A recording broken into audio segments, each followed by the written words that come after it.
just little lies about him, and I just stayed. And what's so crazy is by our second month of dating, he was already moving into my space. And his reasoning when we would fight about this was because he had 2 cars, so why would...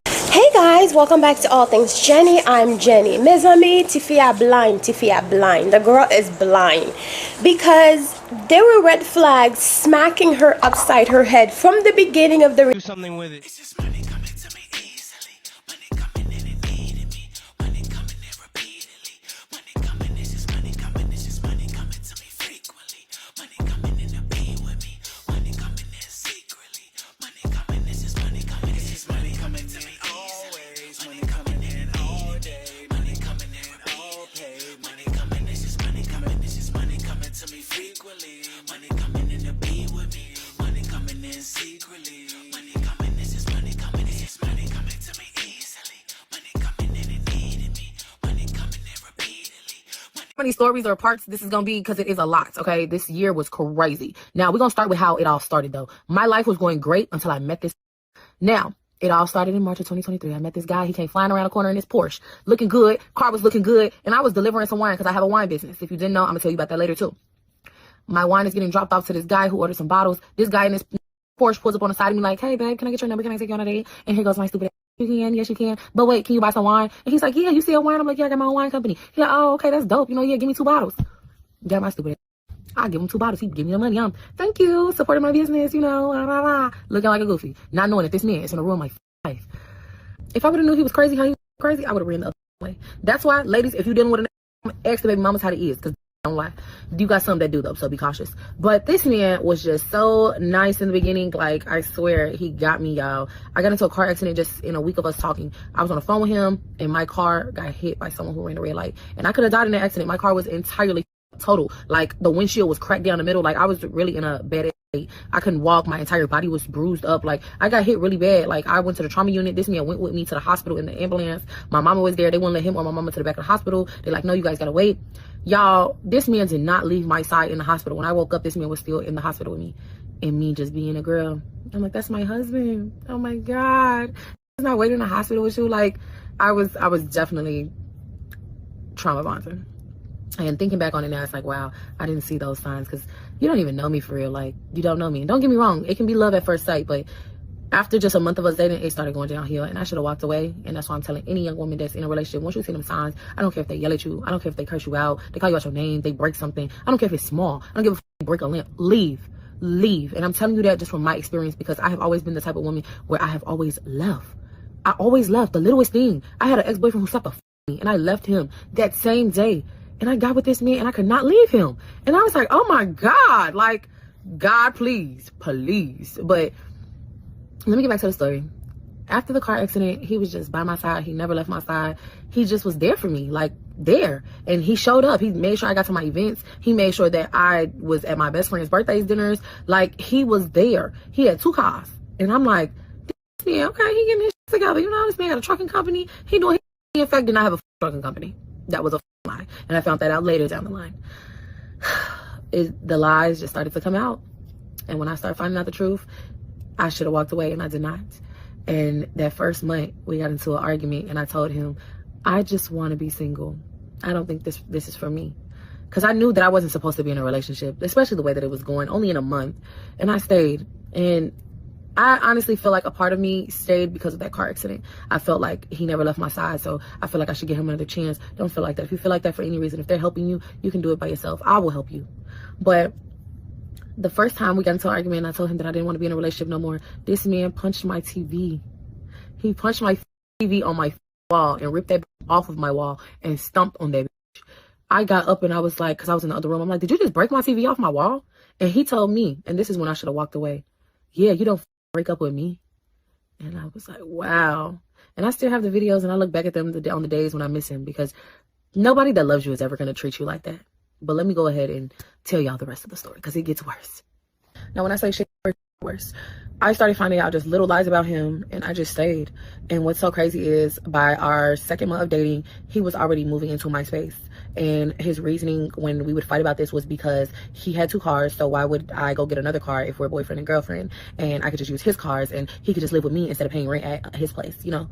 So originally he told me that he was living with his aunt and he was going to be moving into his mom's house, and, you know, he was going to leave some stuff at his mom's, and then, you know, he was just going to come stay with me, you know, on the days when, you know, we wanted to be under each other. In fact, that was not his fucking house. Y'all, this man had me downstairs waiting at another house while he was moving his out. This man told me that this house was his auntie house and this lady was his auntie. Now, I never met this. I never met her. I didn't even really know who the bitch was until his daughter ended up opening her mouth when he went to jail. So I didn't find out that this was not this man auntie until after he went to jail. He went to jail in December of 2023. So y'all do the math. We were together in March of 2023, and then he went to jail December 2023. So our relationship really didn't last long. It lasted so long because I still stayed with him while he went to jail. But that's another story, okay? We're gonna get to that part later. This man was lying to me. I'm thinking this lady is his auntie. No, she in fact was a woman that was helping him after he got out of jail, and he was staying with this lady. This man lied through his teeth. And even then, when I confronted him about it, he still was telling me that this lady was his auntie. Y'all, when I tell you, women are crazy nowadays. So for you to have me downstairs at a woman's house while you moving to come live with me, oh no, you got it. I didn't. Now, if I would have knew this back then, when this was happening, I would have definitely left him. But I didn't find this stuff out until months later. Imagine how baffled I was, y'all. And it's coming from a child. It's not even coming from him. It's coming from a child. And I got to get confirmation from your mama. And your mama telling me, girl, he ain't got no aunties that live up here. Y'all. So this man did not have any aunties that lived in Chicago. His family lives in a whole nother state, like his aunts and stuff. So that was a lie. But I didn't find out that lie until 8 months later when he went to jail in December 2023. Now, what's crazy is as time went on, so we were together from March of 2023 to December of 2023, like in person. Y'all, when I tell you this man lied about almost everything, he had these 2 cars. He had a Porsche and an Impala. These were car notes, and these car notes were not paid. I ended up finding that out later once I had to start hiding them when I would drive them. So you guys kind of see where it started to go. Like, he was putting up this facade like he was really, you know, he was in fact broke. He was broke and got my stuff. I had a full-time job. I was working at home. I had a work-from-home job, and I was doing radio. I had a part-time gig at the radio station in Chicago. So I kind of was just doing like my own thing for it, and then I had my wine business. So I always had my own money. I didn't need him for money. I just honestly was at the time, and I didn't have a car anymore because I had just lost my car because I started talking to him, and I got hit by somebody. As soon as I started talking to him, that was my sign right there. I should have left his alone, but I did not. Y'all, it started to get to the point where he started to want his kids to come over to my house. And me, I had a 3-bedroom house by myself. I never lived with anyone. I had my own crib that I prayed for because I used to sleep on couches and shit. I was living in my mama's basement at one point at 20 and 21. And I was like, I gotta get out of my mama's house. And God blessed me with a 3-bedroom house. And y'all, I let this man come into my house and he destroyed my house. Like, when I tell you this man ripped the door off the hinges, he was breaking all kind of holes in my house. Like, broke my sink in the bathroom, threw my microwave into the wall, broke my tables. Like, this man really was destroying my house and still had the audacity to ask me if his kids could come over on the weekends that he get them. No, his kids was my blinds. Y'all, when I tell you I was 25 at the time and I had it up to there. Like, and when I tell you the fights would be because of that. Like, you destroying my shit and then you want me to deal with you and your kids? No, you gotta go and they gotta go because I'm not dealing with that. If I wanted kids, I would have had my own.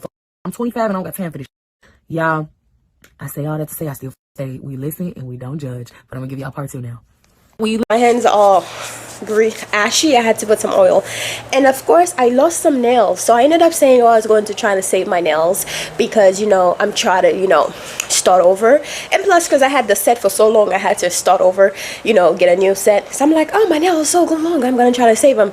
Well, this hasn't even been a week, so I'm kind of mad about that. But with this story, there were so many red flags. The way she met him, and then he ended up moving to her house, and then he lied to her about staying with his cousin or his auntie. Meanwhile, that was some girl that was taking care of him the whole time. I mean, when she was sitting outside or downstairs in that lady's house, she did not realize that this was one of his new girls, or was she okay with him bringing strangers to her house? And then he told you he's going to leave his auntie's house to go move in with his mom. You didn't see that as a red flag?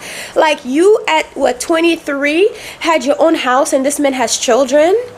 Or at his big age? Yeah, because he had children. You said he had children. At his big age, he was living with his auntie, and now he has to live with his mom. But his auntie wasn't even his real auntie. It was just a played auntie. Somebody, you know, play cousin. Kissing aunties, I guess. But you didn't see that as a red flag? And plus, the way this man was sitting up in the hospital with you, I mean, at the time, it was cute. But to me, as a grown man, you have 5 times to call my phone in a day. Because why do you have that much time in your hands for you to be calling my phone? So that means you don't have a job, not a real job at least. And even if you were to work on social media, you still need time to edit, you know, to do the project, to edit it, to do all these things. Why are you on my phone? Go get a job or go do something.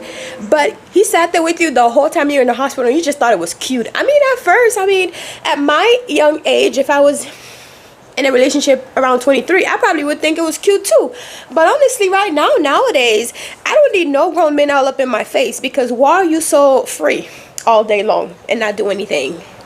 Because the amount of time I'm just thinking like I barely have enough hour in the day to get the things I need done. As a man, you should be doing something. But girl, I mean, I looked all over, just for the ones who are going to ask. I looked all over. I did not see a part 2. I didn't see a part 2 from the lady, nor the person that I got the story from. And as you can tell, it wasn't my story. And also the young lady, that's her channel on YouTube. That's where I got the story from. But I did not see a part 2. So I came to you guys with whatever part I found, because I guess the story wasn't worth having a part 2. But anyways, girl, I hope you found yourself out of that relationship, because that was giving way too much. The red flags were slapping you all across your face, but you didn't notice. But we do give you grace because you were young, and we all been through that before. Because I remember my first love, honey. I was at Blue Martini in Miami. We had just broke up, but it was like one of those breaking up that you're not over yet, but you go out with your friends to go party, and only to find yourself in the middle of Blue Martini, getting free drinks and everything. I ran to the bathroom, started crying in the stall, and then my friend came to find me because I forgot to lock the door. She opened the door so hard because she was trying to figure out what's going on. Like, why was I in there for so long? She hit me in the freaking forehead. So I'm like, dragging me through the club, because now we gotta go find our Uber. Dragging me through the club. I have a big old moño in my head, like forehead right here, and I'm like holding in tears. I mean, at that point, my eyes were all puffy because I've been crying for such a long time. And you know, you don't realize how much you are sad until the alcohol hits you, and that's when like the tears. I was crying in the middle of Miami. And then on our way home, I'm stepping out the Uber because I fell asleep in the car. So I'm stepping out the Uber. I was sleeping, so they woke me up. They went to McDonald's. They didn't even give me no McDonald's because I was sleeping. It was like 5 o'clock in the morning, you know, Miami clubs. So I'm like stepping out of the Uber, and I forgot to step down, or, you know, watch my step. I fell right on the floor and bust my face.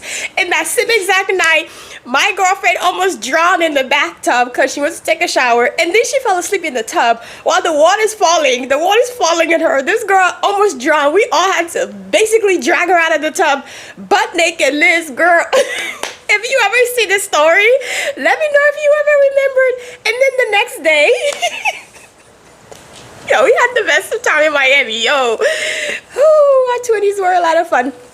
But anyways, the next day, my friend ended up giving us some, you know, we're in Miami, and we're doing yoga, and we're all real high. We all stood in one position for like 30 minutes. We stood in one position for 30 minutes. So then finally one of us said something, we're like, bitch, I'm high. And she's like, oh my God, me too.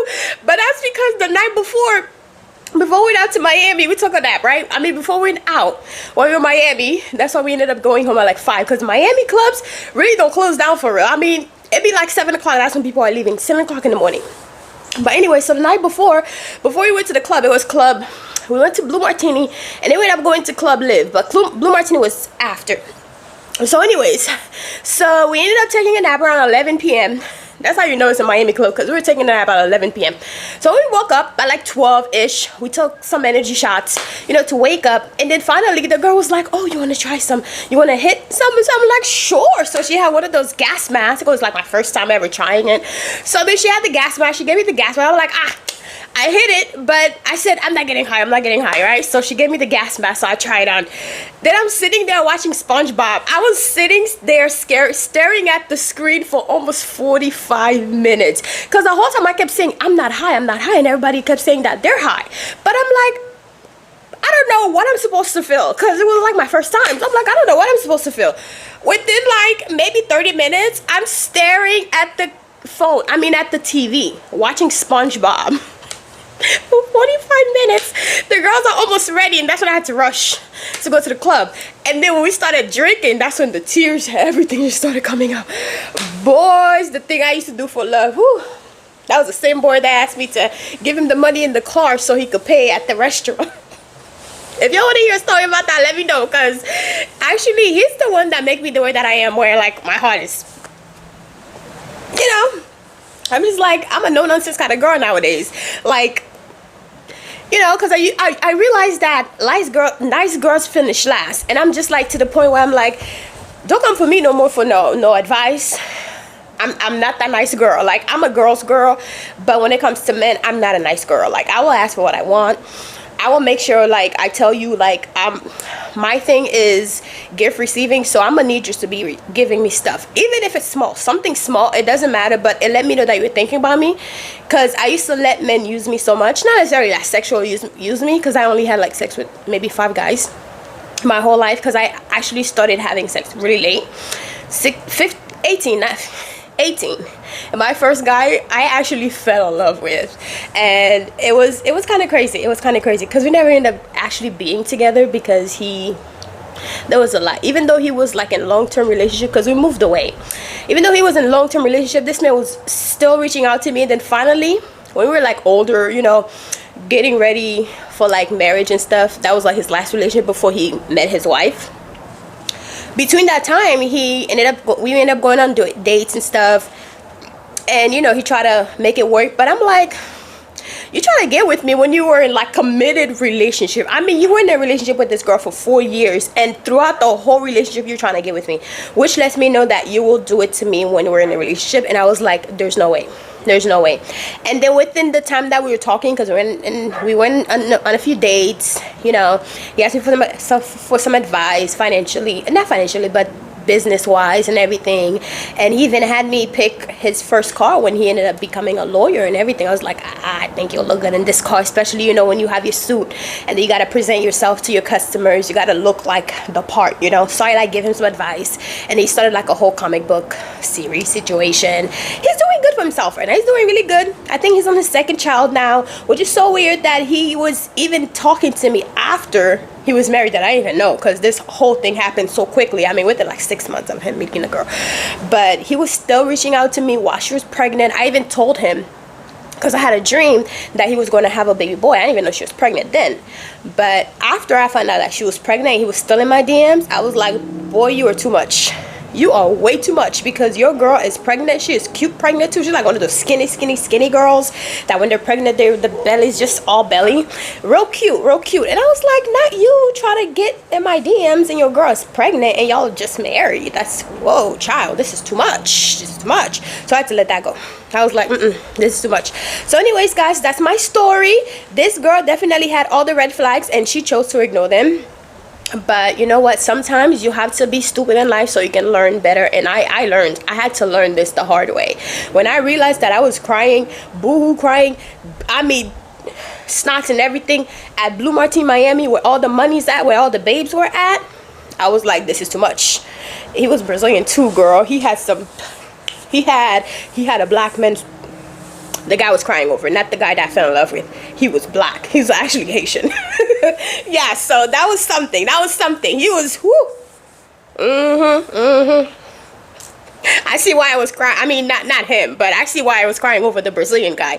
I also see why I was like kind of falling for that Haitian guy, because, he was no joke. Anyways, guys, I'll talk to y'all later. Bye.